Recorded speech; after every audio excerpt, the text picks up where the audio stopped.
The last bonfire.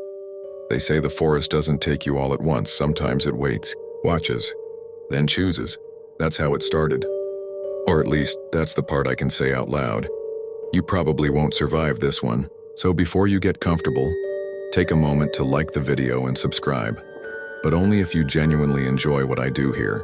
Drop your location and local time in the comments. Now dim the lights, maybe turn on a fan for that soft background hum, and let's ease into tonight's journey together. It started like most horror stories do, with love. Nathan Hayes was 17 the last time anyone saw the real him. It was the last Friday before school started and he didn't want to go. None of them did. So they packed up beers they wouldn't drink, marshmallows they wouldn't roast, and secrets they wouldn't share until it was far too late. The woods had a name like most do. Blackroot, the kind of name people stopped asking about. The trail into it was half gone, chewed at the edges by moss and time. But Nathan knew the way by heart. He and Jonah had found it back in 6th grade. When they thought running away for the weekend made them legends, the air always felt cooler in there, denser, like walking through breath that wasn't yours. He brought his sister's camera, just for photos, he said, though none of them would remember him using it. There were 4 of them that night: Nathan, Jonah, Micah, and Beck. Micah was the loud one, the comic relief, always cracking jokes about ghosts and Bigfoot and alien probes. He laughed too loud, like he was scared of silence. Beck barely said a word. Quiet, long-limbed, always sketching something in her little leather-bound book. Her fingers twitched when she slept. Jonah. He was the glue, the peacemaker, the one who smiled with his whole face. People trusted him without knowing why. They reached the clearing around 9:30, where the trees opened up just wide enough for a fire and some sleeping bags. No tents. That was Nathan's rule. If we're doing this, we're doing it real. They lit the fire with a spark and some dry pine needles, watched it crackle and spit little embers into the black. For a while it felt normal. Safe, stories were told, names carved into bark. Something about that night made all of them talk more than they should have. Nathan was the last one awake. He always was. Beck had curled up like a cat beside the fire. Micah snored loud enough to scare off coyotes. Jonah mumbled in his sleep something about the root face, though nobody remembered that until later. Nathan stood up, walked to the edge of the clearing. The forest didn't make noise. No crickets. No wind. Even the fire behind him started to dim, like the trees were sucking the light out of it. He heard, not quite a voice, more like the suggestion of one, like when someone hums in the next room over, and you almost recognize the tune. Then he spoke back. That's what Jonah swore when the police asked. He said something to it, something low, like he knew it, like it knew him. Jonah didn't see what Nathan was looking at, only that he stepped into the trees. Slow, no shoes, no flashlight, like he was walking home. They waited until morning to call his parents. No footprints, no signs of struggle, no blood, just his camera laid neatly on a stump, battery full, memory wiped. For 3 days the search teams came. Dogs sniffed. Drones scanned. Nothing. The forest doesn't take you all at once. It waits for you to want it. Nathan's parents left his room untouched. They cooked too much food, forgot and set 4 places at dinner instead of 3, then remembered, then cried. On day 91, they were just starting to accept the pain would never shrink. And then, he came back. It was a Tuesday night just before rain, the kind where lightning blinks behind clouds but never touches the ground. His mother heard 3 knocks at the door. The rhythm was familiar. When she opened it, he was standing there. Same hoodie, same black curls, same dumb half smile he always wore when he knew he was in trouble. "Nathan?" she whispered. He nodded. Didn't speak. She held him, sobbed into his shoulder, called for his father. They cried together, harder than they'd cried when he disappeared. But he never hugged back. And when she finally pulled away, wiping her face, she noticed. His eyes were the same color, but not the same shape. Too wide, like someone had redrawn them from memory. He never blinked once, but he did smile. And it was perfect. Too perfect. That was the first night back, and the last night anyone slept in that house with the lights off. A vacancy at the table. They told themselves it was trauma, that people change. That 91 days alone in the wilderness could twist anyone into something unfamiliar. But that didn't explain the way Nathan moved. As if he were borrowing his body from memory. He sat at the dinner table in his usual seat.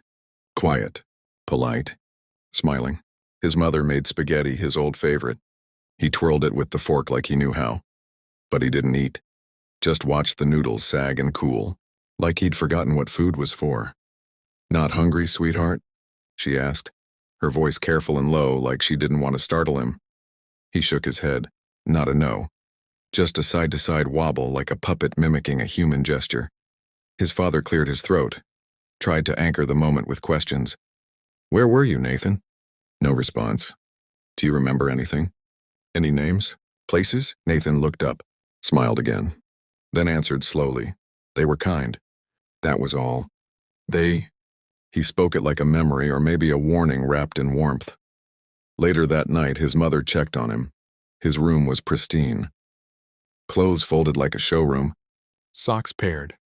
Drawers neat. Posters of old bands hung untouched. He didn't seem to recognize them. His glove from Little League still sat on the shelf, collecting the same dust it had before summer. Nathan stood in front of the mirror for hours. Not grooming, not adjusting, just watching, like the reflection wasn't quite right. His sister Violet, 13, sharp, quiet, was the first to say it.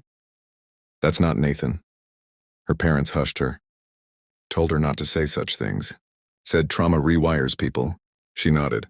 Pretended to believe them. Then started sleeping with a flashlight under her pillow and towels pushed under her door. Because one night she woke up and saw him. Standing in the hallway. Motionless. Facing her door. His hand twitching, not trembling but testing. Like something inside was learning how to use it. She whispered, "Nathan?" He didn't move. Not until she screamed. Then he turned, too slowly. And the way his foot bent as he stepped was wrong. Like the joints had forgotten which way they were meant to go. The police came by. A detective wanted to speak with Nathan alone. His parents insisted he was just shaken, but the detective had seen plenty of missing kids and none had ever come back this still. He sat across from Nathan at the kitchen table. Pressed record. Pen in hand. "We just want to know what happened. You're not in trouble. Just tell me. Where did you go?" Nathan looked at him. Tilted his head. Like he was tuning in to something above human hearing. "You have a son," he said. The detective blinked. "Sorry? A boy. 2 years old. He likes the red cup." The detective didn't ask anything else. He stood up, left, transferred out of state the following week. The neighbors noticed things. They brought over meals and cookies, wrapped up concern with a ribbon of fear. But no one lingered. Nathan had started standing in the yard. For hours, just facing the woods. Some thought he was praying. Some thought he was listening. A few swore they saw him talking. Not to anyone visible, but to something just beyond where the trees thickened and the shadows deepened. One woman, Mrs. Crane, 2 doors down, said she saw something behind him. Something tall, pale, not shaped quite right. It disappeared before she could scream. She hasn't set foot outside after dark since. At school, Nathan was a shadow. He didn't speak to his friends. Didn't return to sports. Didn't touch his locker. He sat in class without blinking, staring straight ahead whether there was something to look at or not. The other kids whispered. Made jokes. Called him names behind his back. But no one touched him. Not after Chris Nolan, the loudest kid in school, bumped into Nathan in the hallway and said, "Welcome back, freak." Nathan turned, smiled, and leaned in. He whispered 4 words. Chris wet himself. Right there. Didn't speak for 3 days. And when he did, all he managed to say was his mouth didn't move. Back home, things began to curdle. Violet found one of her dolls with its head twisted all the way around. Not snapped. Twisted. Smoothly. Like it had been made that way. The family dog, Daisy, started barking every night, but only at the attic. Nathan stopped sleeping. Said he didn't need to anymore. That's when Violet started watching closely. One night she cracked her door open. There he was again, standing in the hall. But this time he was whispering, not to her, to the wall. She couldn't see what was on the other side, but the wallpaper bulged outward. Like something underneath it was breathing. Like something was listening. She slammed the door shut. He didn't react. She pressed her back to the wall and cried, flashlight trembling in her hand, wishing she could remember her big brother's face without seeing this. Their parents stopped setting a fourth place at dinner again, not because Nathan was gone, but because they couldn't stand to see him sitting there pretending to be real.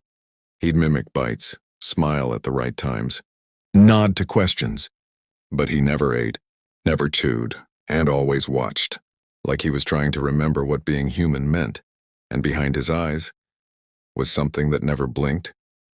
The thing wearing his face. The second time he smiled, Violet didn't cry. She just closed the door. Because she understood it now, what it was doing. It didn't want to be Nathan, it wanted to wear him. Nathan Hayes had a freckle under his left ear, small, almost hidden under his hair. This one had it too, but on the right side, like someone had mirrored him in a rush. His voice sounded almost perfect. Same lazy lilt, same fake casual mumble he used when trying to lie.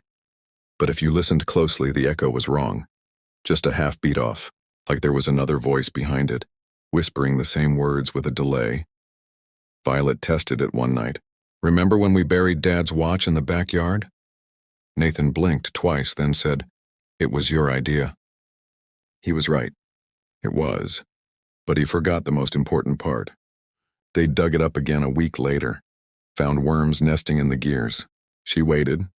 No mention of worms, just the smile. It was always the smile. Too slow, too wide, too clean. Beck was the first to visit. She hadn't spoken since that night in the woods. Not to anyone. Her parents thought she needed therapy, but therapy doesn't help when your nightmares breathe with their own lungs.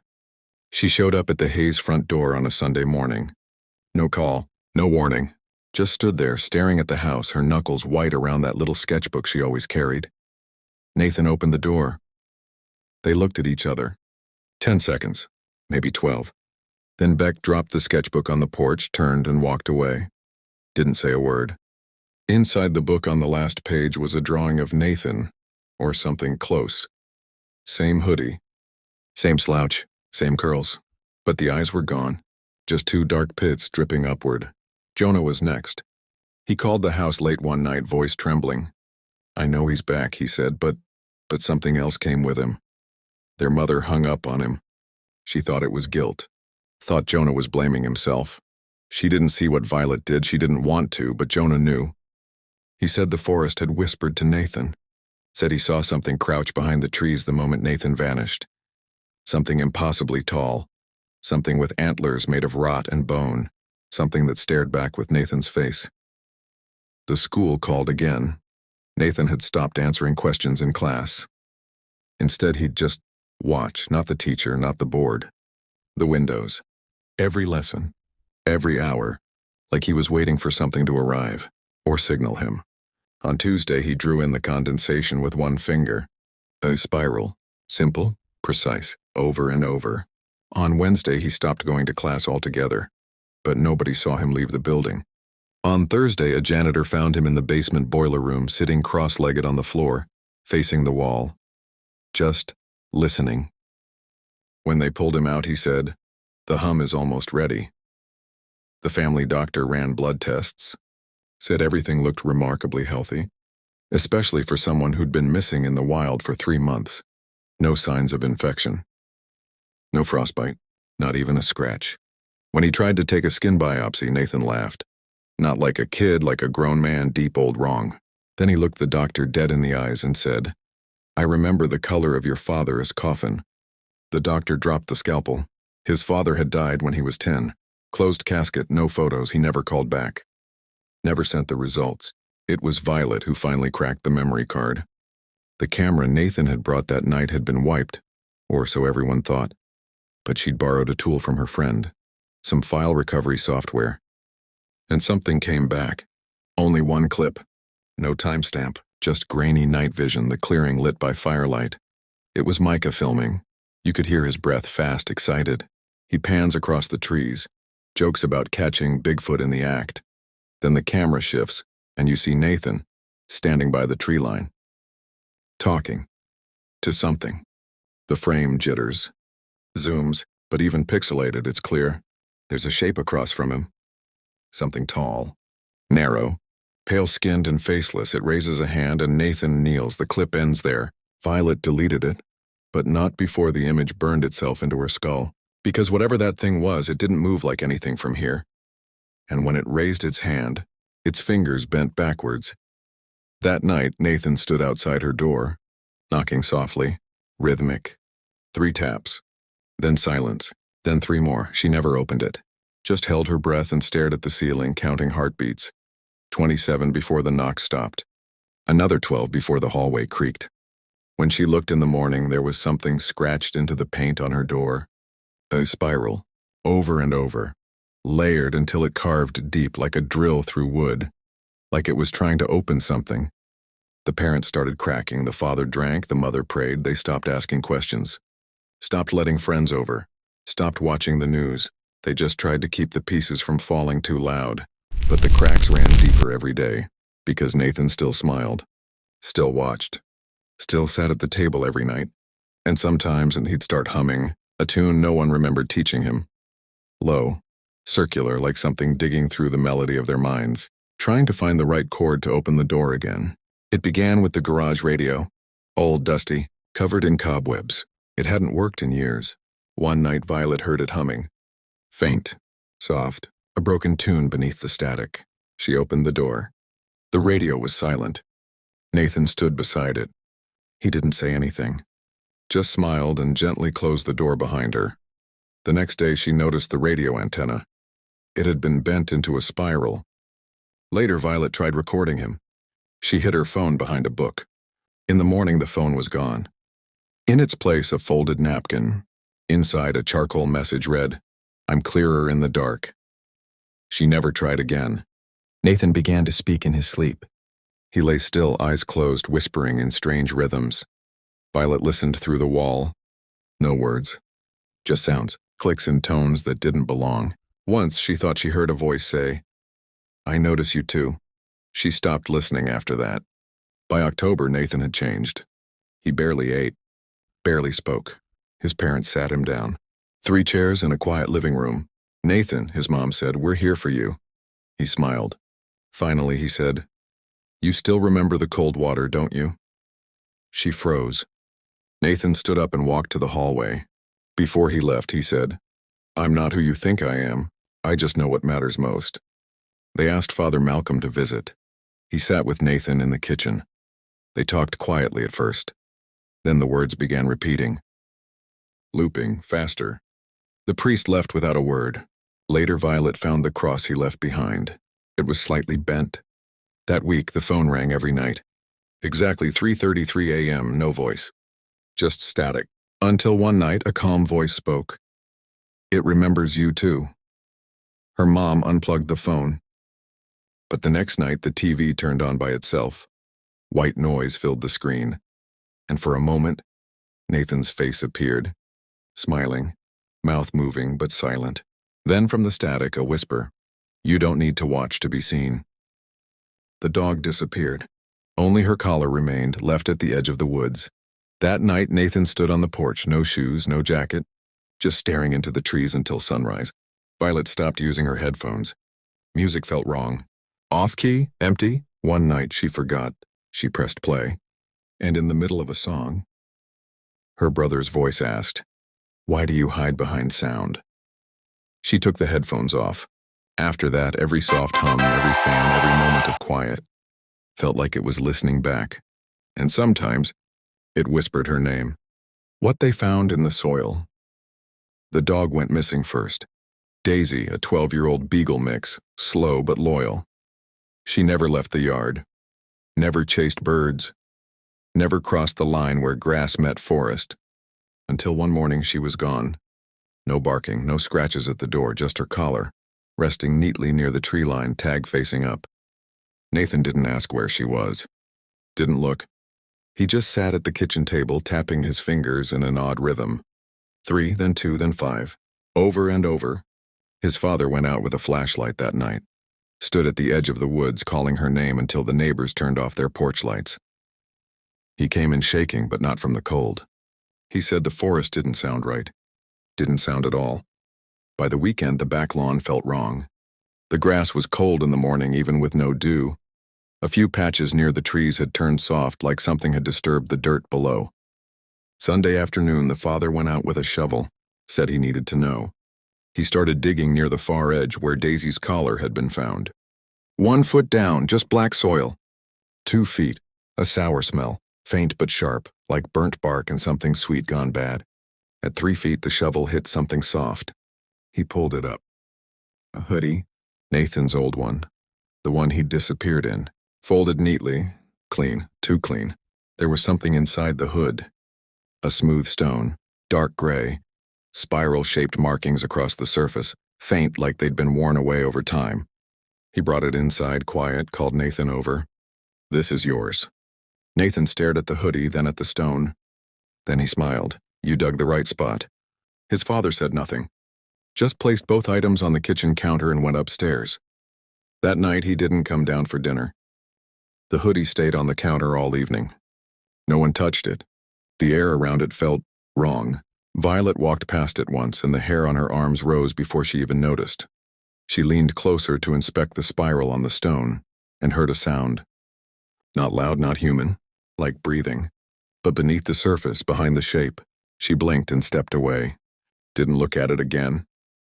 Later that night, Nathan picked up the stone and turned it slowly in his hand. "The spiral is a key," he said. "To what?" Violet asked from the other side of the room. He didn't answer, just held it to his ear like a seashell, closed his eyes, and smiled.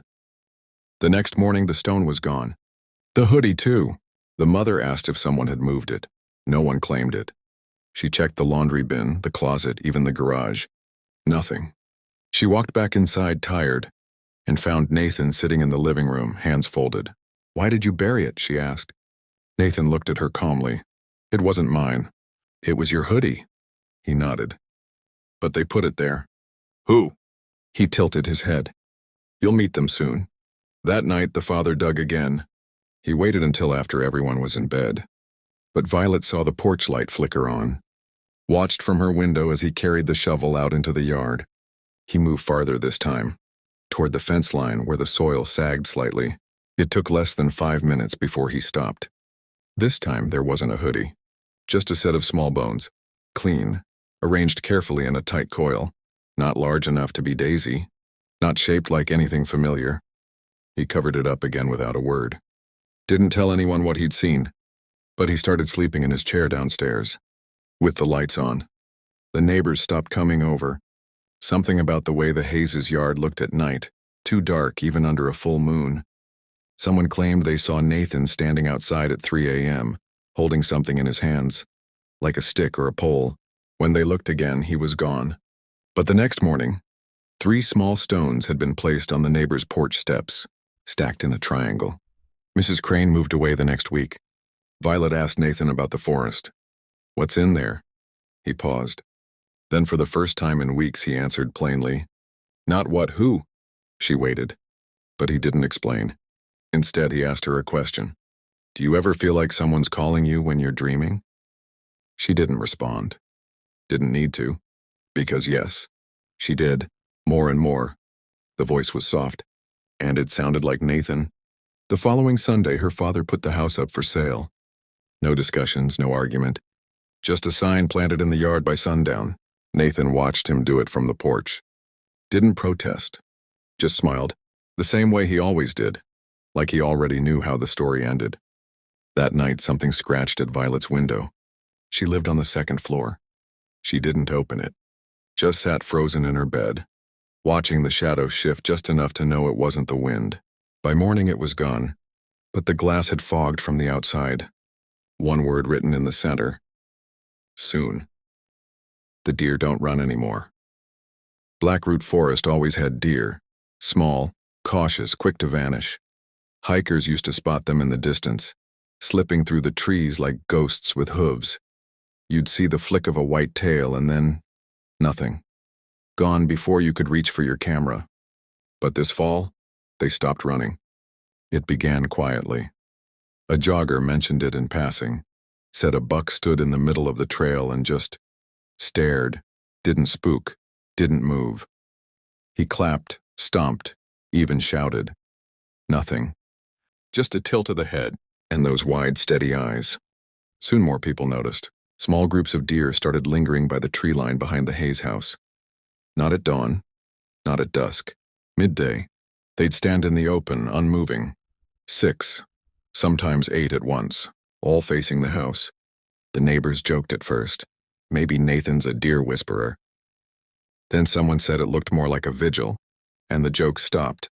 One morning, Violet watched them from her bedroom window. 7 of them standing perfectly still. No chewing, no sniffing the air, just waiting. She moved the blinds slightly, trying not to make a sound. Nathan stood just outside the back door, arms at his sides. He wasn't looking at them. They were looking at him. All at once, their heads turned just a few inches to follow him as he stepped into the yard. He walked right past them. No fear, no curiosity, and they didn't flinch, not even once. Later, her dad showed her a picture he took that morning. It was blurry, taken through the screen door, but it caught the whole scene. The deer, Nathan, and something else. In the trees behind them, faint between the trunks, was a figure. No face, no features, just a suggestion of height and stillness. Violet looked up at her dad. He didn't say a word. Just deleted the photo, then double-checked that it was gone from the recently deleted folder too. A wildlife warden came out to investigate. She'd been getting odd reports. Birds flying in erratic circles, raccoons seen walking into ponds and not coming out, coyotes howling in full daylight. She parked near the trail entrance just after noon, made it 50 yards in, then came back out. Eyes wide. Didn't answer questions, didn't log the visit, just told the department the forest was unstable, and left town by the end of the week. Her report never made it to the public database. But her dashcam footage did. It was leaked online. Barely a minute long, mostly trees. Until the end, where you hear her voice whispering. They're not supposed to be standing. Then static, then silence.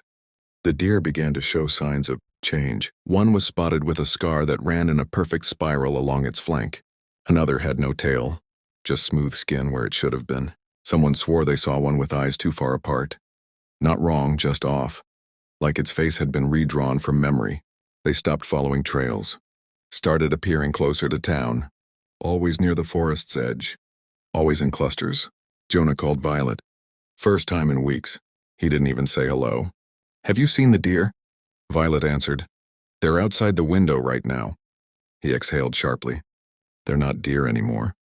What do you mean? He paused. You remember how Nathan used to hum? Yes.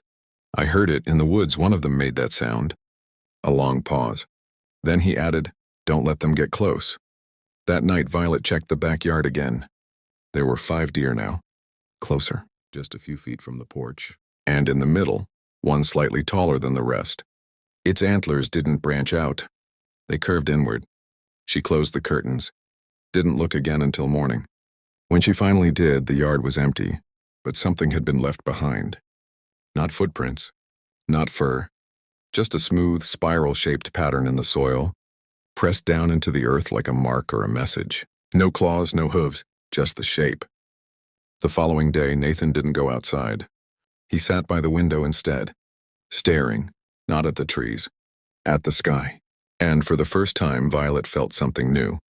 Not fear, not dread, but the cold realization that whatever had come back with him, it wasn't finished yet. It was still waking up. Still becoming. And whatever it was turning into, the animals already understood it, long before the rest of them did. Old maps, older warnings. The ranger's name was Lowell.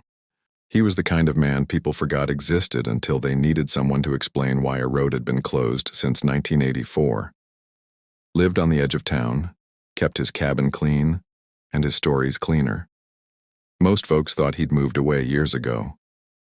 But when the report started, missing dogs, quiet deer, silent trees, Lowell came back. Not officially, just quietly. He walked into the sheriff's office on a Wednesday, wearing the same faded jacket and wide-brim hat he'd worn the year he retired. Dropped a stack of maps on the front desk, looked the deputy dead in the eye and said, "Tell them not to cross the line again." Then turned and left. No explanation. No request. Just that. And a trail of pine needles where his boots had been. The maps were old, real old. Not copies, not satellite images. Hand-drawn. Each page yellowed and creased with thick pencil lines and odd symbols in the margins. Most were labeled with dates going back decades, some even earlier. Violet's father got a copy from a friend at the station. He spread it out on the dining table late at night thinking she was asleep. She wasn't. The map showed Blackroot Forest, but not as it looked now. There were no trail markers, no ranger posts, just trees, and a single boundary line drawn in thick black ink across the southern edge, right where their neighborhood had been built years later. Next to the line, written in blocky, uneven letters, "Do not cross after dark." Beneath that, in smaller handwriting, almost childlike, "It waits for the quiet." Her dad tried to dismiss it. "Old stories," he muttered, flipping to another map. But even the newer ones, dated as recent as 10 years ago, showed the same boundary. Same warning. Some included notes. "Path shifts near the tree with 3 roots. Don't whistle in the fog. If you see the watchers, walk backward. And most chilling, if one leaves the forest, don't let it return." Violet stared at that line for a long time, then quietly turned the page. That weekend, she asked her dad where the maps had come from. He hesitated, then told her about Lowell, said he'd been a ranger for over 40 years, that he knew every inch of Blackroot, even the parts no one visited anymore, especially those. Lowell used to warn people not to camp too close to the southern edge, not because of wildlife, but because people who stayed too long near the old part came back wrong. Not dangerous, just different. Like they were waiting for something, he'd said once, and sometimes that something came looking. Violet asked to meet him. Her dad said no, so naturally she found his address 2 days later and biked there alone. The cabin sat in a sunken grove behind a line of crooked pine trees. The mailbox was rusted shut. Wind chimes hung from the porch, wooden ones with small bones tied to the cords. She knocked. Once, twice. No answer. Then the door creaked open on its own. Inside was neat but sparse. Books stacked in piles, paper maps pinned to the walls, a fireplace full of cold ash. And on the table, a photo, faded and curled at the edges. It showed a boy standing at the edge of Blackroot Forest. Dark hair, crooked smile. Freckle under the left ear, the name written on the back in pencil.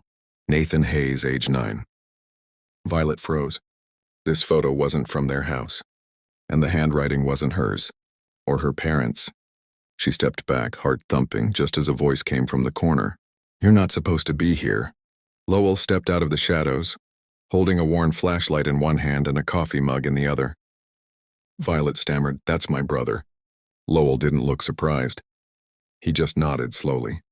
"I figured it'd be you next." They talked for 15 minutes. That's all he allowed. He never raised his voice, never stood too close. Just told her that the forest had spots where the rules ran thin, places that had been quiet for too long and things that learned to move inside that silence. "Sometimes the woods echo back," he said. "Not always with sound." She asked what they wanted. He shook his head. "Not want wait." He handed her a small red notebook. It was old, water-warped, full of tiny entries and sketches. "You might need this." Then he walked her to the porch. Paused. "Tell your family not to follow him if he leaves." "What happens if we do?" He met her eyes. "The forest doesn't take things, it trades." Then he closed the door. She biked home in silence. Didn't tell her dad. Didn't tell Nathan. Just opened the notebook in bed and started to read. The entries were dated starting in 1973. They described places where time felt wrong, where footsteps echoed even on soft ground, where animals moved without noise, where people dreamed the same dream and couldn't remember why they woke up crying. At the end of the book, a single sketch. A tree, tall, narrow, with deep spiral grooves carved into its trunk. And beneath it, one sentence. "This is where it speaks." The other kids never speak. Micah used to talk too much. He was the kind of kid who filled every silence with a joke, a fact, or a conspiracy theory, especially the kind you'd hear whispered between tents during summer camp. But ever since that night in Blackroot, Micah didn't talk at all, not to his parents, not to friends, not even to Jonah or Beck. He stopped going to school a week after Nathan came back. His mother said he was recovering, but Violet saw the lights in their house on at all hours, sometimes flickering, sometimes not on at all. It was Beck who came forward first. She didn't speak either, but she drew. She dropped a stack of sketches into Violet's locker. No note, no explanation. Just a paper clip slightly bent. Violet pulled them out one by one. Blackroot trees drawn in harsh charcoal lines. A deer with too many legs. A spiral over and over again. And at the end, a figure standing in front of the forest. Tall, blank, with a face that looked almost human, until you stared too long.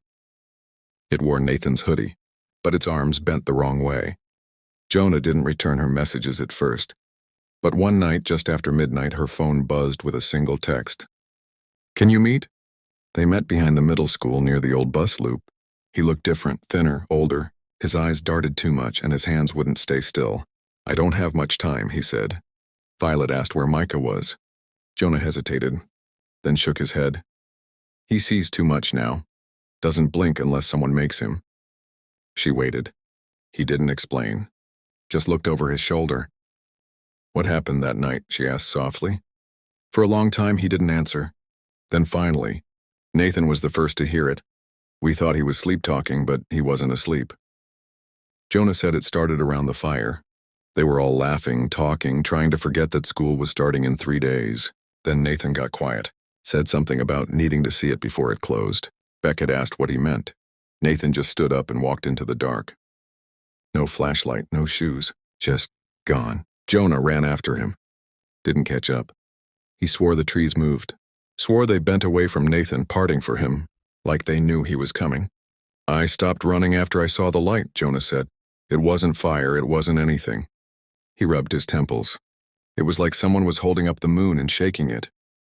Micah caught up a few minutes later, said he heard someone humming. Not Nathan, something deeper. And Beck? Beck didn't speak, but she drew what she saw.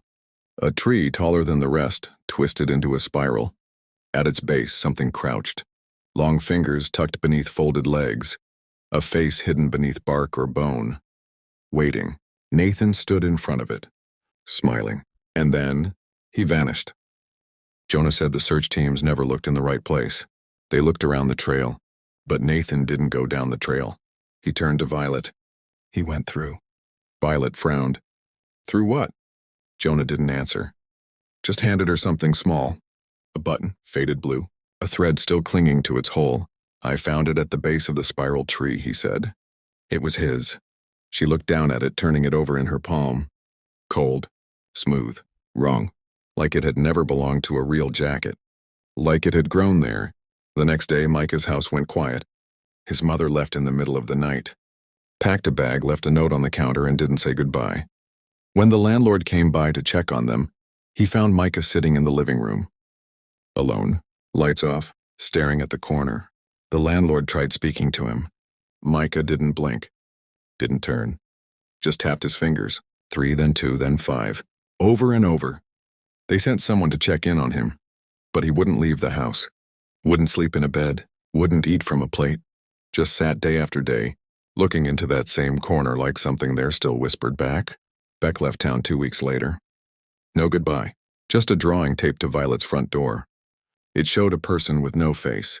Hands made of branches. And antlers, soft. Moss-covered ones curving backward into the shape of a spiral. At the bottom, one sentence. It remembers who called first.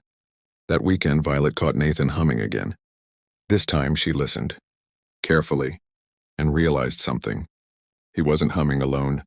A second note layered beneath his voice. Lower, slower. Like something was following the tune from somewhere deep in the earth. Echoing it, completing it. And when the humming stopped, Nathan looked at her with those still steady eyes and said, Micah saw the root's mouth, then walked upstairs. No explanation. No pause. Just those 7 words. Violet didn't sleep. She just sat by the window watching the trees, waiting for the forest to blink first. It never did. He wasn't lost, he was taken. Jonah stopped answering texts. Stopped going to school. No one knew where he went. But Violet had a guess. She checked the trail cameras behind her house, the old wildlife ones her dad had once set up to watch for raccoons. He hadn't used them in years, but Violet had quietly replaced the batteries 2 weeks ago. They were motion-triggered, and on the 3rd night after Jonah vanished, one of them caught something. It wasn't Nathan. It was someone else. Someone smaller. Walking into the forest just past midnight, wearing a hoodie too big for his frame. Jonah, alone. No flashlight. No backpack. And yet, he walked like he knew exactly where he was going, like someone had already called him. Violet showed her dad. He told her it was fake. Said Jonah was probably staying with relatives, probably camping. Then he turned off the monitor and walked out of the room. But that night, he locked the back door 3 times. Violet found Jonah's sketchbook 2 days later. Not at his house. In her mailbox. No return address. Just his name written on the cover. The drawings inside were fast, messy. Pencil marks so dark they dug into the paper. Spirals, trees, a face made only of shadows. And on one page, just a sentence scribbled over and over. He wasn't lost, he was taken. Below that, in smaller handwriting, barely visible, we left him behind, now it knows us all. Her dreams changed after that.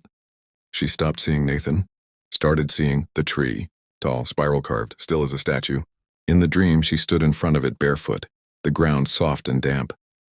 Something shifted behind her. Not a presence, a pressure. Like the world was watching itself through her. And in that moment, she always heard the same words. Soft, dry, familiar. Only one needs to call, the others follow. Then she'd wake up with dirt beneath her fingernails. Every time. At school, people stopped asking questions. They'd all seen Nathan by now. Quiet, polite, still smiling. But no one wanted to sit near him. Not even teachers. He never caused trouble. Never raised his voice, never acted out. But sometimes the lights flickered when he walked in. Sometimes the projector screen would lower itself, slow and trembling as he passed. And once, in science class, he held a magnifying glass up to the window. The sunbeam bent, not refracted, bent. The teacher paused mid-sentence and dismissed class early. Nobody asked why. Violet started walking home by herself again. She didn't mind the quiet. But one day, near the end of her block, she saw it. Just for a second. A spiral, drawn on the back of a street sign in thick, dark pencil. She reached up, touched it. The metal was warm. Warmer than it should have been. She turned. And Nathan was standing in the front yard, hands in his pockets, watching her, smiling. That evening, she sat down with her mom, made hot cocoa, tried to act normal, then slid the sketchbook across the table. Her mom didn't open it, just stared at the cover. "That's Jonah's," she whispered. Violet nodded. "He's not missing," she said quietly. "He followed the sound." Her mother didn't speak for a long time. Then finally, "Your brother used to hum like that in the crib." Violet looked up. "He did?" Her mother nodded. "Same rhythm. Just a few notes, but it never came from his mouth. I always thought it was a toy or maybe the baby monitor picking up another signal." She paused. It stopped when he turned 1. Another pause. Started again the week before he vanished. Neither of them touched their cocoa. Violet went to the library the next day, found old newspaper clippings about Blackroot. There were other stories. Disappearing hikers, silent stretches of land, strange compass readings. But one caught her eye, a small article, barely a paragraph long, from 1971. Teen hiker returns after 2 months. Family says he's different. No picture, no follow-up. Just a note from the sheriff saying the boy seemed in good health, but his behavior was hard to explain. The boy's name? Lowell. She biked back to the old ranger's cabin that evening. Knocked 3 times. He opened the door without a word. Just stepped aside and let her in. The room hadn't changed. Same maps, same notebooks, same quiet hum. She pulled out Jonah's sketchbook, placed it on the table. Lowell looked at it, then at her. "I told you not to follow." "I didn't," she said, "but Jonah did." He nodded slowly. "They always follow the first." "Why?" He sighed, sat down. "The forest doesn't pull. It listens." Violet frowned. "To what?" He looked up. "To longing." She rode home slowly, the wind colder than usual. And when she reached her driveway, Nathan was sitting on the porch steps, looking at the sky, not the stars, the space between them. She stood by her bike, waiting. He turned, smiled. "Do you still dream of the tree?" he asked. Her throat tightened. She didn't answer. He didn't need her to. He already knew. And behind him, barely visible in the porch light's edge, the wind moved through the grass in a perfect spiral. They buried the wrong thing. The day the test results came back, nobody expected a call. The dental records hadn't matched. The hoodie had been confirmed as Nathan's, sure, but the stone inside it, the one his father had dug up, had been sent along, just in case. They never got a report, just a voicemail, short, tense. "This isn't what you think it is." And nothing more. The coroner retired 2 weeks later, packed up his office overnight. Didn't leave a forwarding address? Nathan's parents didn't talk about it. Didn't ask who had made the request or how the hoodie ended up buried at all. There had never been a body, just an empty assumption, the kind you make when a kid disappears in the woods for 91 days. Still, they held a small memorial, a burial for closure. The casket was small, symbolic. They buried it in the old town cemetery near the cedar trees, the ones that bent just slightly more than they should. Violet didn't want to go, but she did. Nathan stood at the back of the crowd, hands folded, wearing the same clothes he'd worn that morning, and not a speck of dirt on his shoes. He didn't speak, didn't cry, didn't blink. And when the priest began the final words, Nathan turned slightly and smiled, not at the grave, at the trees. That night, Violet woke to the sound of movement in the hallway. Soft, measured.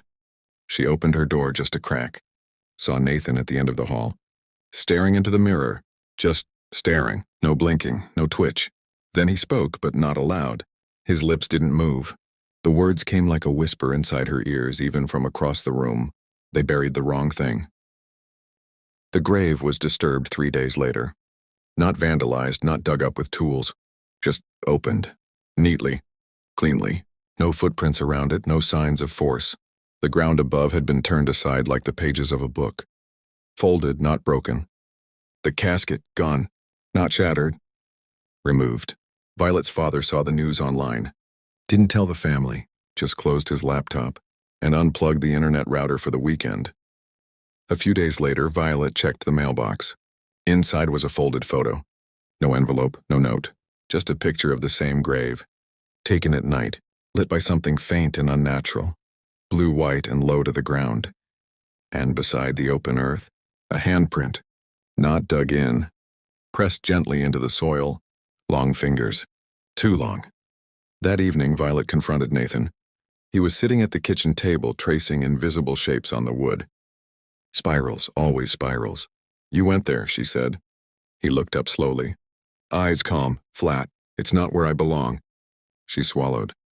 Then what was in the casket? He paused, then answered simply, a placeholder.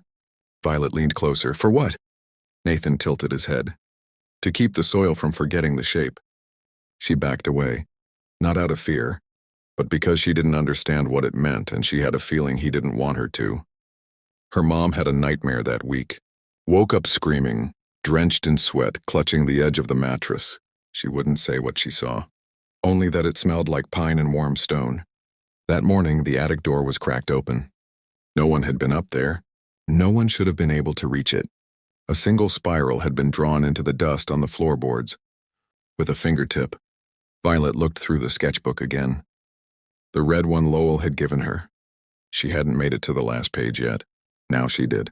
It showed a forest clearing, narrow trunks, a spiral carved into the dirt. At the center of the spiral, a shadowed figure standing above an open hole. Inside the hole, a face, smiling, but not with joy. With recognition. That night, Violet stood by the back window, watched the edge of the woods. The trees swayed slightly, just the ones in the center, and something was standing beneath them. Not deer, not Nathan, just a shape. And at its feet, a small wooden box, half open, waiting. She turned away from the glass, backed slowly toward her bed. Nathan stood in her doorway. No footsteps, no warning, just there. He smiled gently. You saw it? Violet didn't answer. He stepped closer. Don't worry, he said softly. They're not angry, just curious. She gripped the edge of her desk. Nathan, she said, do you remember your first day of school? He paused, frowned, then smiled again. I remember the lunchbox. That was mine, she said. Silence. He didn't speak again, just turned and walked back down the hall. Outside, the trees stood still, but the grass near the edge had begun to curl, one blade at a time, into a spiral. like something was drawing the memory back up from beneath the soil. The cold room in the attic. The attic had never been warm. Even in summer, even with the sun baking the shingles above, it stayed chilled like an unspoken promise. The kind of cold that didn't come from air or shade, but memory. The Hayes family rarely used it. It held boxes of forgotten clothes, an old crib, maybe a few photo albums too dusty to remember.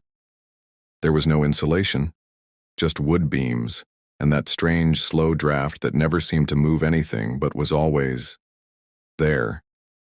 And then Nathan started spending time up there. No one invited him. No one told him to go. He simply appeared there, sometimes in the middle of the day, sometimes at night. Once, Violet woke up to the faint creak of the ceiling above her bed, just slow, rhythmic pacing. She didn't move, didn't call for anyone. She just waited until the pacing stopped and didn't start again. One morning, their mother went up to retrieve old photo albums. She opened the attic door, expecting the usual musty scent. Instead, she froze. The smell wasn't musty. It was sharp, dry, like cedar smoke rubbed over cold stone, and underneath that a hint of something damp, like earth freshly disturbed. The window was cracked open. No one had opened it in years. The glass was fogged like someone had been breathing on it from the inside. And in the center of the floor, cleared of dust, debris, and boxes, was a perfect circle. Drawn in chalk, unbroken. At the center lay a single leaf. Bright green, still living, even though every tree outside had gone bare 2 weeks earlier. She didn't mention it at dinner, but she did keep checking the ceiling, as if she could hear something she couldn't name. Nathan sat across from her, folding his napkin with gentle precision. "Did you go into the attic today?" she asked. He paused, smiled. "I visit the higher places now and then." She didn't ask what that meant. She just cleared the plates and left her own half full. Violet went up later that night. She brought a flashlight and a phone and told herself it was just dust and drafts and old insulation creaking in the beams. The air hit her like a breath the moment she opened the door. Not cold, hollow. She stepped carefully, light sweeping across the boxes. Most were untouched, but one had been moved, dragged from the far corner. Inside, family photos, mostly of Nathan. Baby pictures, soccer games, school plays. All of them undisturbed, except for one. A photo of Nathan at age 10, standing in front of the fireplace. Someone had scratched out his eyes. Not torn, not scribbled, just removed.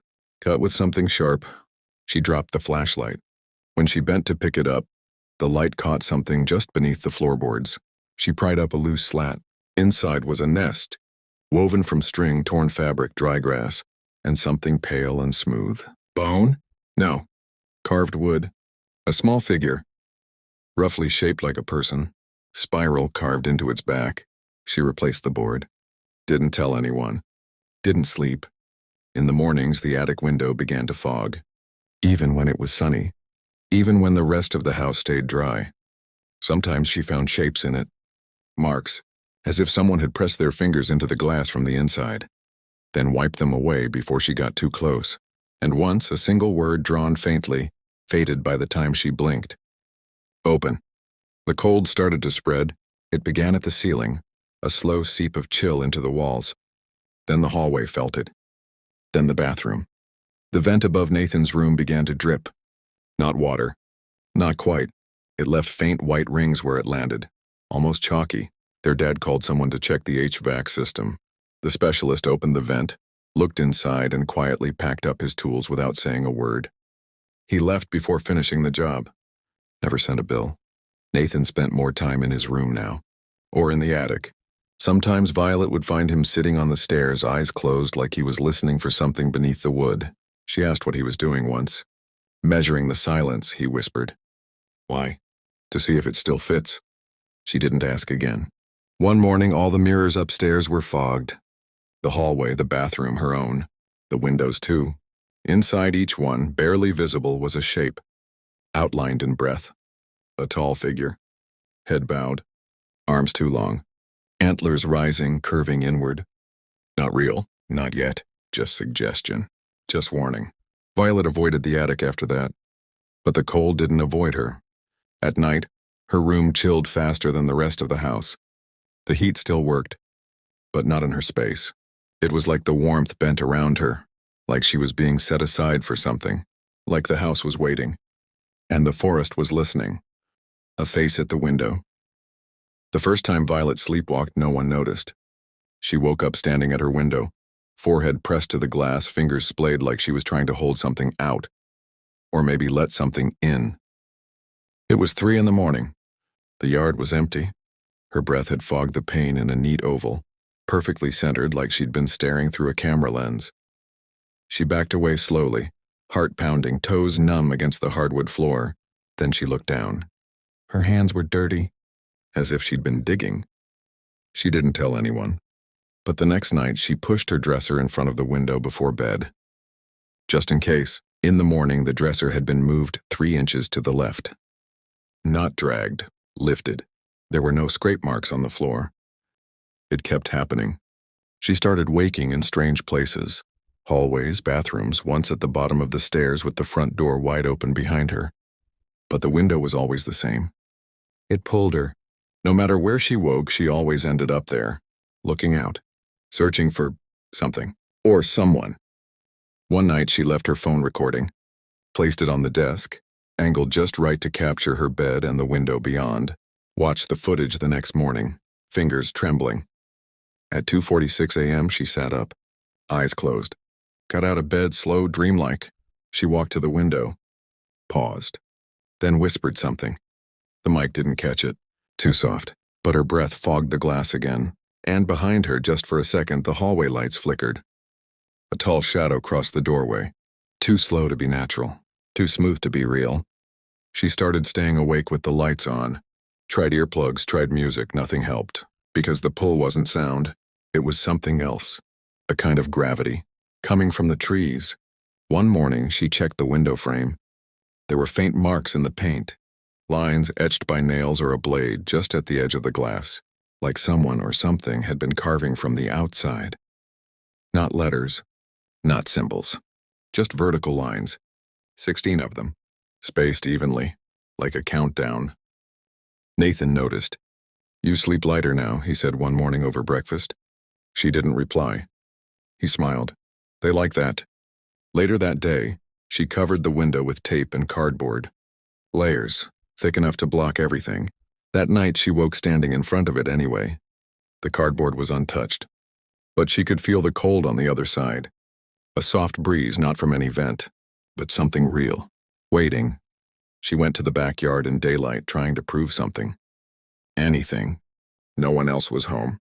She walked slowly to the tree line, stood where Nathan always stood. The wind didn't blow, but the air shifted. The silence was deeper here, the kind you felt in your ears like pressure from underwater. She looked up. At her window. From here she could see it clearly, and for a moment, she saw herself, standing there, even though she was out in the yard, even though no one else was home. The shape at the window didn't move, didn't match her. It was her, but it wasn't. It tilted its head ever so slightly. She ran, didn't stop until she was back inside, door locked, heart rattling like a loose lid on a boiling pot. Later that evening, she asked her mother if she remembered anything strange from Nathan's childhood. Her mother hesitated, then said, "When he was 5, he used to sleep with his eyes open." Violet blinked. "What?" "Not wide," her mom said, "just cracked enough that you could see the whites. He'd whisper in his sleep sometimes too." "What did he say?" Her mother shook her head. "Never words, just sounds, like humming, but deeper. I used to think it was nightmares, but he never woke up scared." She paused. He never woke up at all. That night, Violet stood at her window again. Not sleepwalking. Awake. Watching. Waiting. She didn't know what for. But the trees seemed closer now, like they'd leaned in. And just below the edge of the porch light, half shadowed, half seen, Nathan stood in the yard, looking up at her, smiling. Behind him in the tree line, a second shape stepped forward. Tall, still, unfolding from the dark like a curtain parting. Violet didn't move. Couldn't. The porch light flickered, and the figure raised its hand slowly, until it pointed at her window. Then everything went black. She woke up in bed, sunlight slipping through the edge of the curtain. The window was open, cardboard gone, not ripped, removed. set gently on the floor, and scratched into the windowsill in perfect, deliberate lettering. "We see you now." The Hollow Boy. They used to call Nathan a quiet kid. Now he was something else entirely. Empty. Polite, yes, calm always. But hollow. Like an abandoned room with all the furniture perfectly arranged, waiting for someone to come home who never would. He still smiled when spoken to, still nodded at passing neighbors. But his words slowed. Not just in speech, in timing. He'd take longer to answer. Longer to blink. Sometimes he'd sit for hours without speaking, without fidgeting, without even breathing in a way you could see. Like he was powering down between moments, waiting, holding still to keep from drawing attention. It didn't work. Everyone noticed. Violet kept track of the changes in a notebook. Page 1, eyes. They were still brown, still shaped like her brother's. But the softness was gone. No shifting light, just flatness, as if the eyes were there to mark a location, not to see. Page 2, speech. His voice had a lag now, like the thought arrived too late and the words weren't quite attached to the meaning anymore. He'd say things that almost made sense, things like, "Shadows don't last, but the shapes remember," or "Mouths forget how to close if you listen too long." He said them gently, like facts, like weather. Page 3, skin. This one was hardest to write, but it was true. His skin had changed. Not visibly, not enough to make someone scream in the street, but it no longer flushed. No goosebumps, no wrinkles at the corners of his eyes when he smiled, like it remembered how to move but forgot why. And sometimes after he left a room, Violet swore the air smelled faintly of cold ash. One day he sat on the couch, completely still for over an hour. When their mom passed by with laundry, he turned and asked, "What's your name again?" She laughed nervously and very funny. He didn't smile, just repeated it. Slower. "What's your names again?" She didn't answer, just walked away, fingers tightening around the basket handle. That evening she stayed late at work. Just stayed. Didn't say why. Didn't need to. The next morning the breakfast table was silent.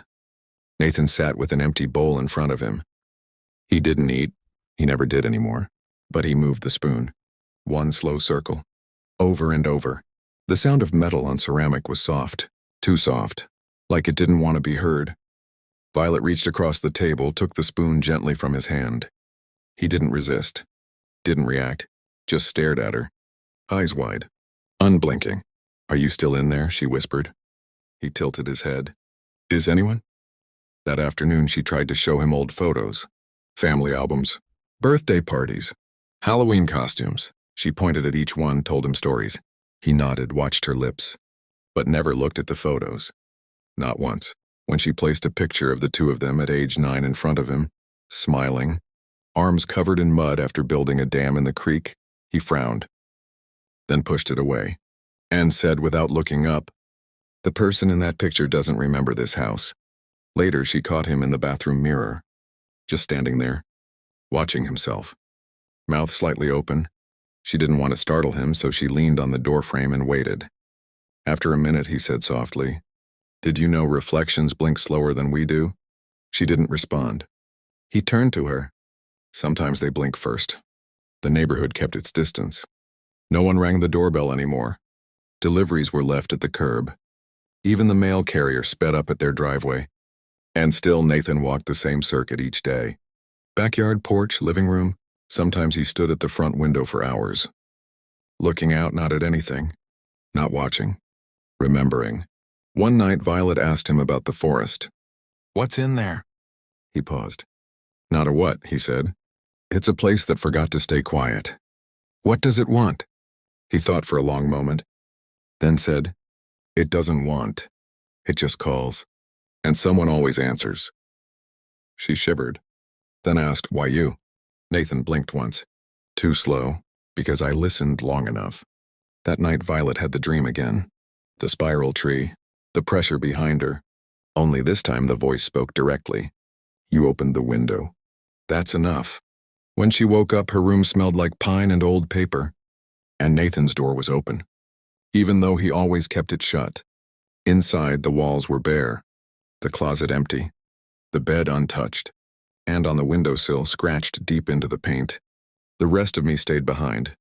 She closed the door, turned off the hall light, and whispered into the dark. "Who are you now?" No one answered, but the window across the room fogged slowly. From the inside, the return to Blackroot. The air felt heavier that morning. Violet noticed it before she opened her eyes. A kind of stillness, like the world was holding its breath. No bird sounds, no cars outside, just quiet pressing in on all sides. She sat up slowly, half expecting Nathan to be standing at the door again, but he wasn't. His room was empty. Again. Not empty like someone had left. Empty like it had never been filled. The bed untouched, the closet bare. Even the dust looked undisturbed. She walked to the window. The trees at the edge of the forest swayed gently in a wind she couldn't feel. Nathan was gone, and this time he'd taken the quiet with him. An hour later, she found the note, folded neatly under her pillow, written in Nathan's handwriting, but straighter, sharper. "We returned to where it opened. Come if you still want answers." No name, no instructions, just that, and a spiral drawn in the bottom corner.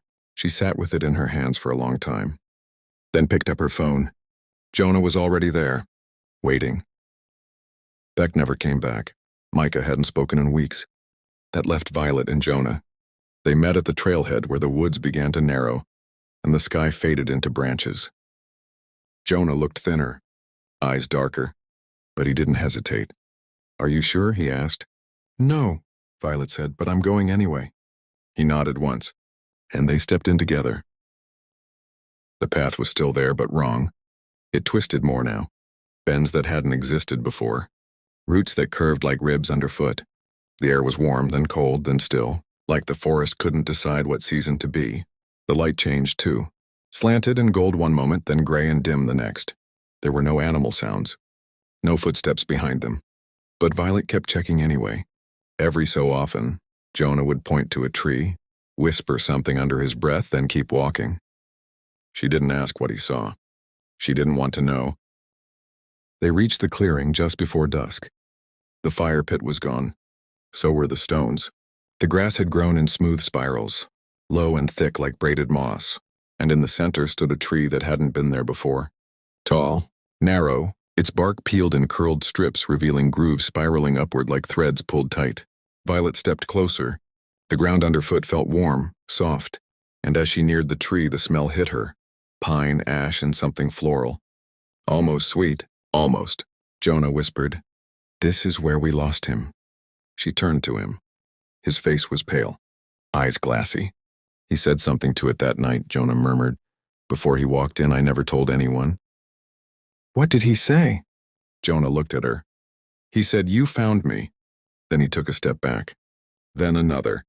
Then ran. Violet turned. "Jonah."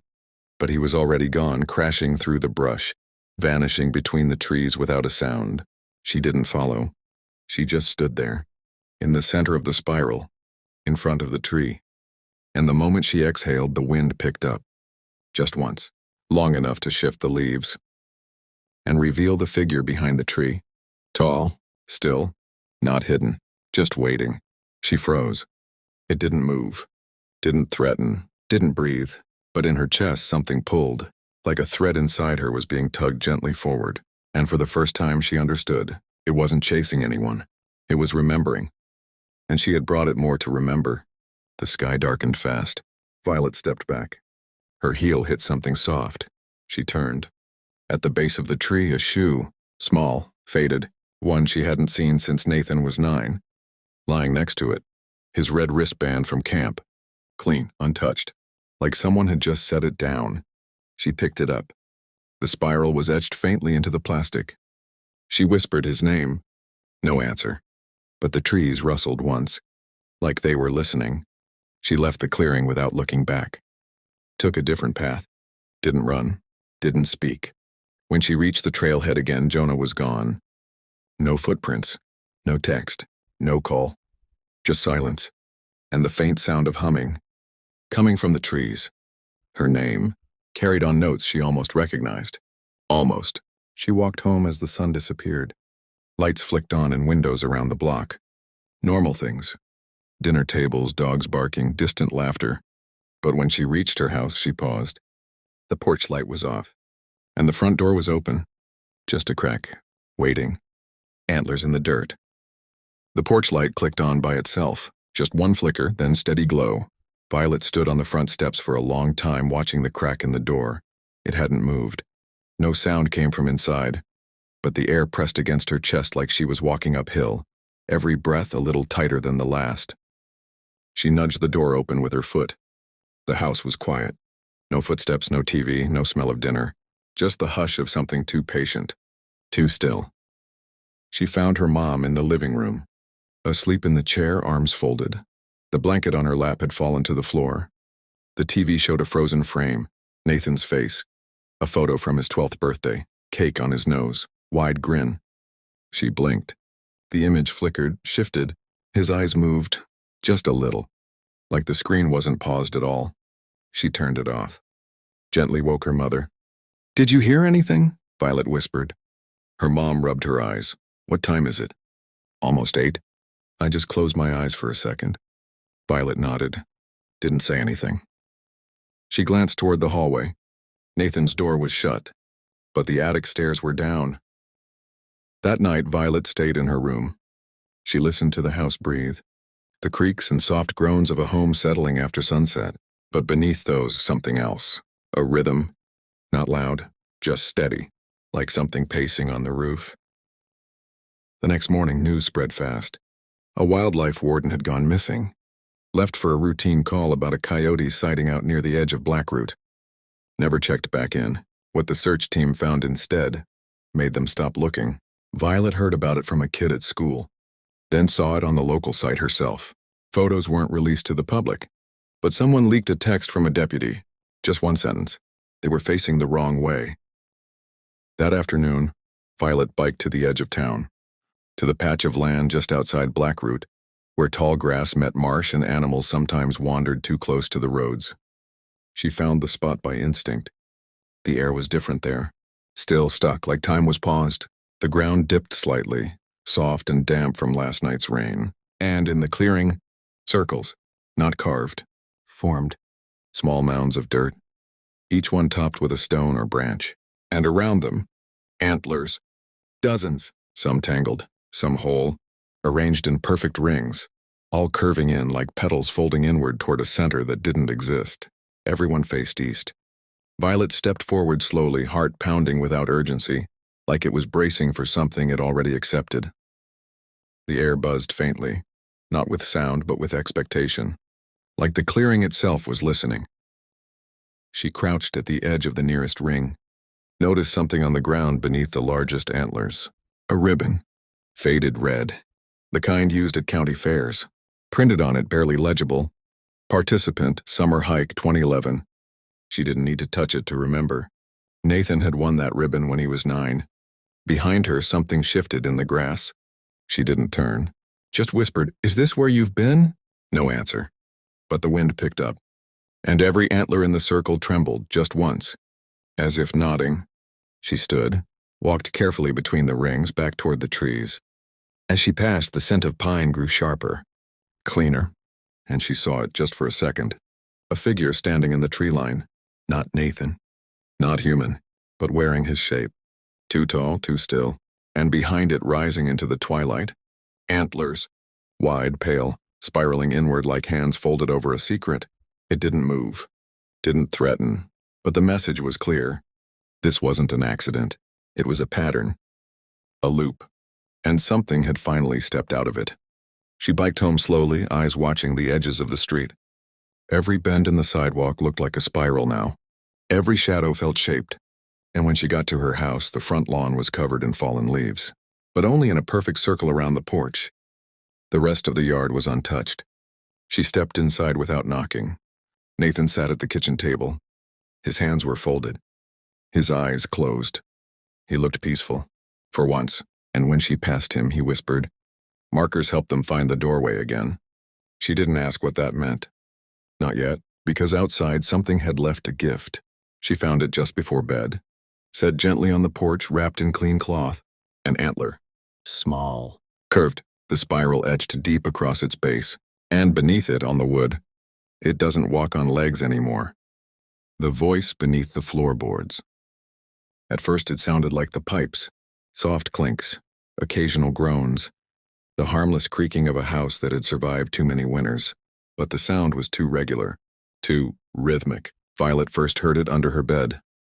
Not loud, just steady. A pulse beneath the floorboards like a distant metronome beating slow, slower. She thought it was her imagination, until it started humming. Not a song, not words, a tone, low and constant like a voice on the edge of waking up. She pressed her ear to the floor one night, curious, and froze. It wasn't humming. It was singing. A lullaby, soft and strange, the kind of tune a parent hums when they've forgotten the words. Just a series of sounds meant to soothe something too young to understand. Only this one moved in reverse. Not just the melody. The sound itself unwound like a tape played backward, notes sliding uphill, words slurring into themselves. And beneath that, Nathan's voice, not speaking, whispering, like he was soothing something that hadn't been born yet. She backed away, heart racing. The next morning she checked under the bed. Nothing there. But the floor was warm. Too warm. She lifted the rug and found something new. A thin spiral drawn in charcoal, barely visible. Not a design. Not decoration. It was a mark, and it hadn't been there the night before. Downstairs, the house had changed. Light bulbs flickered in odd patterns. The fridge hum stuttered. The hallway vent ticked in a rhythm that matched the one from her room. Nathan walked through the kitchen like he always did, calm, slow, deliberate. But something in the way he moved felt disconnected, like he wasn't part of the gravity anymore. He opened the pantry door and paused. Violet watched him from the hallway. He stood there unmoving for nearly 5 full minutes. Then, without turning, he said, "They like to be under things." "What things?" He smiled. "Feet, rooms, skin." Then he closed the pantry and walked out the back door. She searched the floorboards that afternoon. Not just her room, the entire house. Found another spiral beneath the hallway rug. A third carved faintly into the baseboard behind the couch. Each one different in size, but always centered, like something had been mapping from underneath. She knocked on the floor near the living room vent. The sound echoed too much, like the space beneath had deepened. Groan. She lifted the vent cover. Nothing unusual, just shadows. But when she leaned close enough to listen, really listen, she heard it again. That lullaby, and her name, spoken like a sigh. Her father swore the crawlspace hadn't changed. "I sealed it last winter, nothing's down there." But when he checked that night, he came back upstairs pale, said there were handprints on the beams. "Too long, too low. Maybe raccoons," he muttered. But Violet saw the scratches on his arms, thin, precise, parallel, like fingers had slid across his skin while reaching for something else. That night the house breathed. Not a metaphor. It breathed. The walls expanded and contracted, the windows fogged from the inside. Her door opened just an inch, then stopped. She stayed under her blanket, frozen as the floor beneath her began to hum again, low, constant, like a voice too large for the room, buried beneath wood and nails, and in the lullaby's center she heard words she couldn't unhear. "You opened the window. You followed the sound. You belong to the hush now."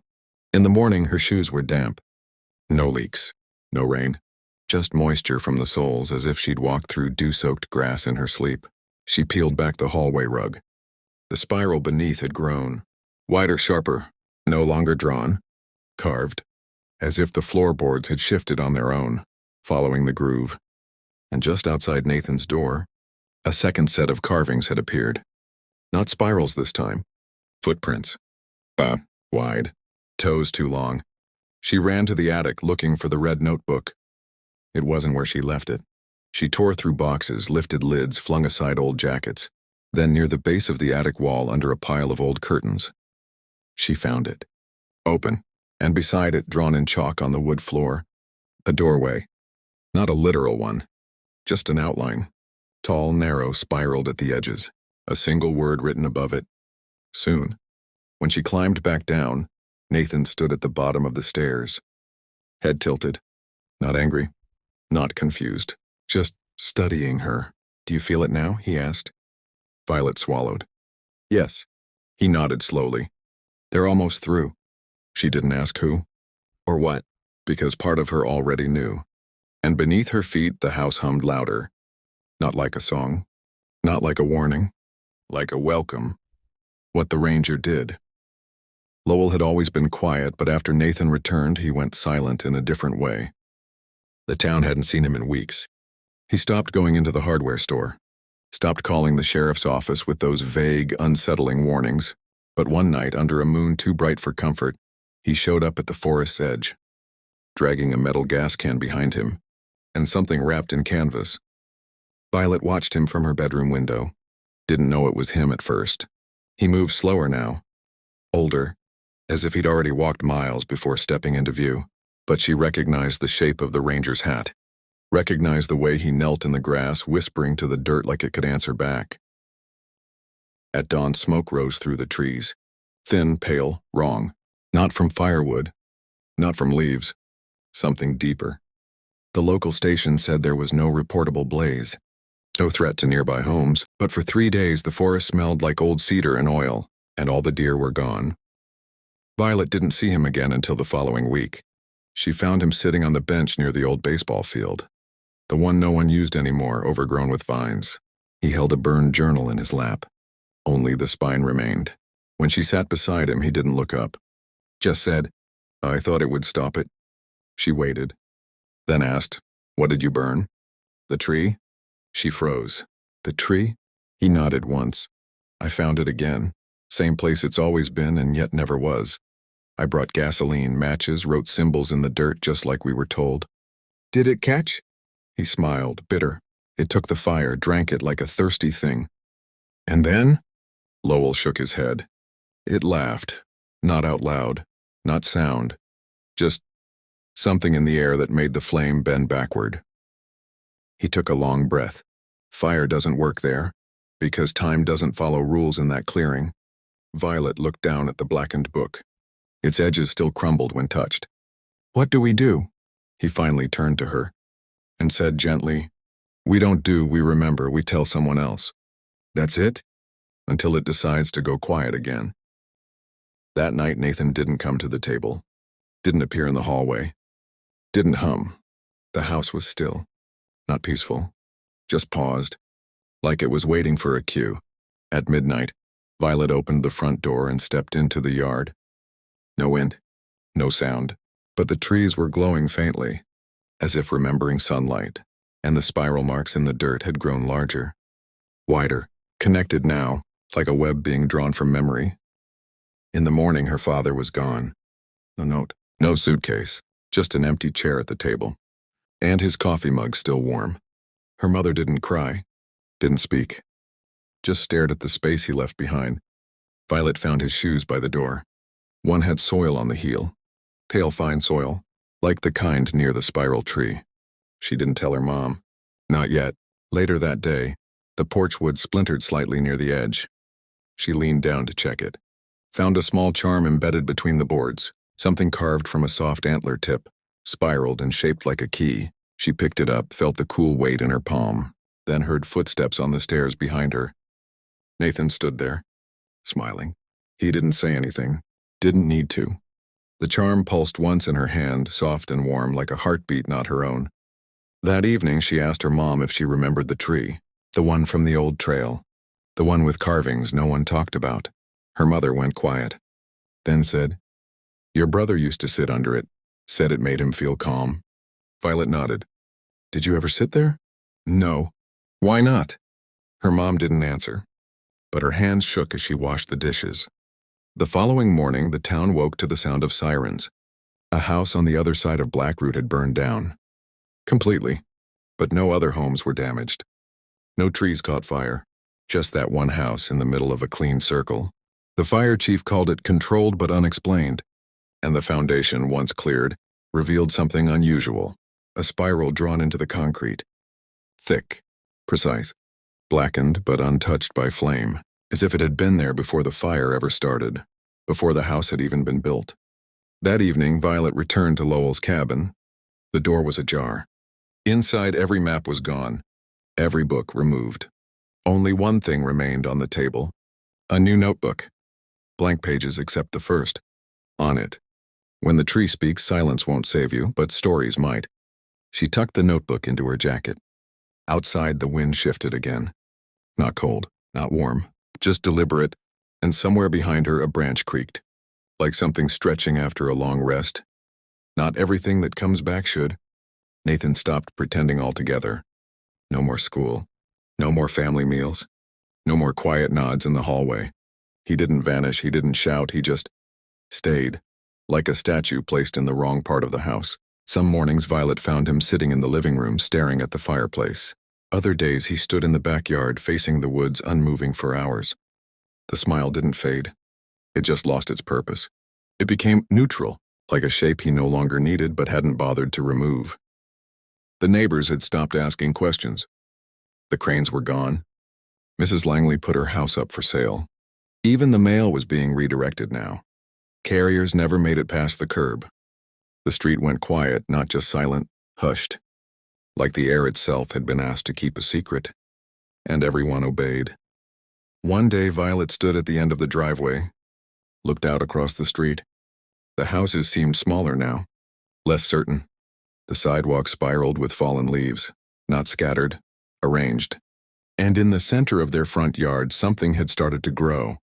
A new tree, thin, pale, unmoving even in wind. She hadn't seen it planted. Neither had her mom. Nathan had, of course. She caught him one night, gently brushing soil at its base. No shovel, just his hands. The tree already stood nearly 6 feet tall. Violet started sleeping in the living room. Something about her room felt tighter. Not just the cold, though that remained, but the corners of her bedroom had started to bend inward, subtle curves where walls once met straight, as if the house itself were folding her into something else.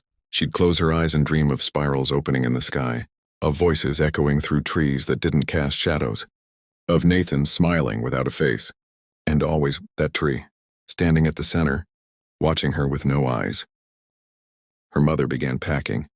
Boxes filled quickly. Canned food, clothes, photos, but not of Nathan. Every picture of him had gone missing. Albums left holes, frames sat empty. Even digital copies had been wiped. The files remained, but when opened, they showed static.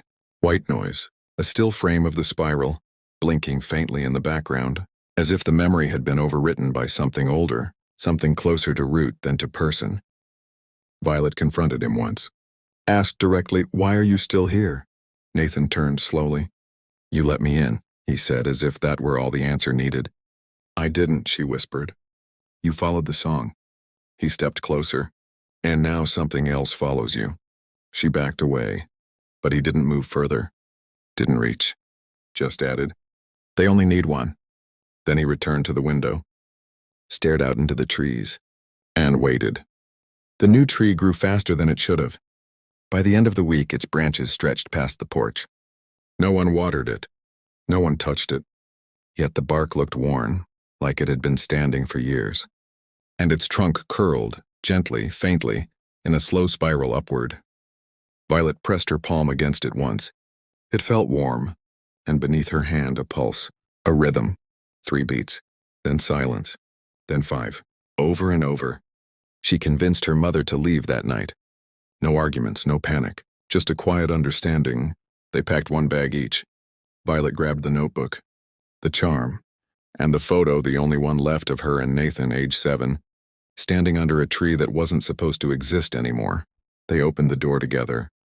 But Nathan was already there, sitting on the porch steps, barefoot, calm, looking toward the forest. He didn't stop them, didn't ask where they were going. Just said, "I'll be here when you get back." Her mother reached for the keys with shaking hands. "Don't come," she whispered. He smiled. "I don't need to." They drove through the night. Didn't speak for miles. At some point, the radio turned itself on. The same low hum. The lullaby. Backwards. Violet snapped it off. They kept driving. By morning, they reached the edge of another town. Nothing strange. Nothing spiraled. Just sidewalks, traffic lights, birds. It felt ordinary. Safe. They checked into a motel. Ordered breakfast. Smiled. But when Violet looked out the window, she saw something on the horizon. A tree. Pale. Thin. Alone. Facing the direction they'd come from. She turned away. Didn't tell her mom. Not then. And back at the old house, Nathan stood by the window, watching the empty driveway. The bags were gone, so were the sounds. But the tree still grew, and as the wind passed gently through its limbs, it bent toward the porch, just enough to cast a shadow shaped like a door. Nathan didn't walk through it. He didn't have to. He just sat down, folded his hands, and whispered, "They always come back. Where it ends and doesn't." Violet never saw her brother again. Not the one she knew, not the one who came back. They stayed in that motel for 3 weeks, long enough for the tension in their shoulders to settle, for the scent of pine to finally leave their clothes, long enough for her mother to start saying words like new apartment and start fresh. But Violet knew better. You don't start fresh when something remembers you. You just live quieter and hope it forgets your name. She started school again. A new district, new locker, new stairs. She told people her brother died in an accident. And when they said, "I'm so sorry," she nodded, smiled, didn't correct them, because some kind of death had happened, and some kinds of truths keep growing when you speak them. The nightmares didn't stop, but they changed. She no longer saw the spiral tree, no longer stood barefoot in the forest. Now she stood in her old bedroom, the walls creaking, the window open, and in the reflection of the glass, not her, Nathan, not smiling, just watching. Every time she woke, the silence felt deeper, as if something was listening on the other side of sleep, waiting to be remembered. One morning she found a package outside their motel door. No label, no delivery slip. Inside, a red ribbon and a pine cone wrapped in white cloth. The same pine sweet scent she hadn't smelled in weeks. She didn't tell her mom, just carried it to the woods behind the motel and buried it beneath a flat stone. But when she got back inside, the ribbon was on her pillow, folded neatly, tied in a spiral. The last page of the notebook began to fill on its own. She hadn't touched it in days. But one night she opened it and found a message written in her own handwriting, though she didn't remember writing it. It only takes one open door, one answer, one story carried too far. Beneath that, drawn gently in graphite, a tree, not spiraled, not twisted, just tall, still, familiar. Her mother tried to pretend, baked muffins, joined a book club, laughed at shows a little too hard, but her eyes always watched the corners of the room, like the spiral might start there beneath the paint. On her 16th birthday, Violet found an envelope taped to the inside of her closet door. She hadn't opened it. Still hasn't. Some part of her already knows what's inside. Not words, not pictures, just a memory, waiting. And once remembered, it might never leave again. She carries the charm in her pocket, the one made from the antler, polished smooth now from the press of her fingers. She doesn't wear it, just holds it when the lights flicker, when the wind shifts, when a song plays backward on the radio for no reason at all. It doesn't protect her. It just reminds her that she's still listening. There are other stories, other names, Beck, Micah, Jonah, each one a ripple from the same stone, some still lost, some still wandering, some still standing in backyards, eyes open, remembering a tree that never stopped watching them. The forest remains. Blackroot hasn't been paved. It never will be. People avoid it now. Hikers don't ask. Tourists don't stay long. But sometimes after rain, you can see spirals in the runoff along the curbs. Not drawn, pulled. Like the earth is exhaling secrets. Like the ground hasn't forgotten what stood above it. If you drive past Violet's old house now, you'll see it. The tree, still pale, still spiraled, still growing. And if you stop, just for a moment, you might hear something. Not loud, not clear, just humming. A tune you knew as a child but can't name now. And if you listen too long, you'll remember a name. Maybe Nathan's, maybe your own.